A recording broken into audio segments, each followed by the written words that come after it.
So hello everyone, good afternoon. I hope you're all full from the lunch. So today I'll be presenting a systematic review on the off-label use of sodium glucose cotransporter inhibitors for its potential therapeutics in humans. So in our kidneys, SGLT2 is a protein located in the proximal tubules, and its main function is to reabsorb glucose back into the bloodstream after being filtered by the kidneys. And so SGLT2 inhibitors, in essence, are a class of medications that block this transporter, thereby leading to less glucose being reabsorbed back into the body and more glucose being excreted in urine, hence the glucosuria. And overall, it leads to a lower levels of blood glucose. So our research really began when in 2008, the FDA mandated that all new type 2 diabetes therapies were to demonstrate cardiovascular safety.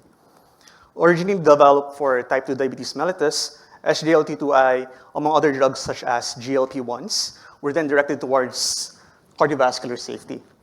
Starting from 2015, as you can see here, these were the cardiovascular outcome trials on SGLT2I, and all these trials demonstrated cardiovascular safety. And from these results, clinicians and scientists further looked into its effects on heart failure outcomes and renal outcome trials, and such trials began last 2019 only. So in essence, what we want to point out here is that from these trials, the drug demonstrated both cardiovascular and renal protective benefits, specifically in these drug classes. So that being said, we wanted to further explore its effects on off-label use across the physiological systems through the lens of the hallmarks of aging, such as inflammaging or nutrient sensing pathways. So my colleagues and I, we sort of created a net comprised of search terms and then cast it into these scientific databases that we have all around the world, such as Embase, PubMed, Web of Science, etc. From this, we acquired 44,122 articles. We trained AI models, namely AS Review and Elicit AI, to aid us in screening titles, abstracts, and duplicates. And in total, we excluded 27,529 articles. And then we had to manually screen 485 articles, and we arrived at 24 articles for full text extraction. And these are our inclusion and exclusion criteria.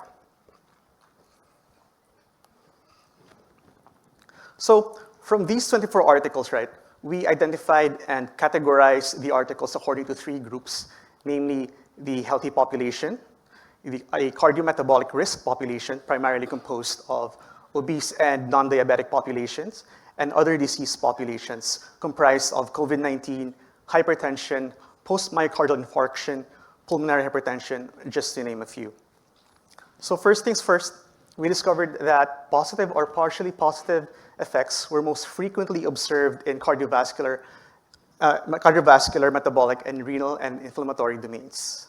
So if you want to dive into this, let's say, for example, in the cardiovascular system, we discovered that the drug, when it comes to outcomes such as left ventricular ejection fraction, systolic blood pressure, they all resulted in positive outcomes across all populations we have here.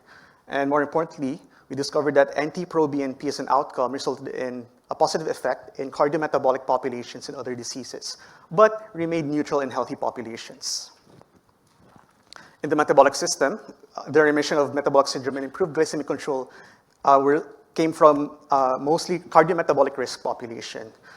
But the point here is that we determined that SGLT2I are associated with increased rates of metabolic syndrome remission in cardiometabolic risk populations and favorable changes in body composition, including weight reduction, without the concomitant loss of skeletal muscle mass.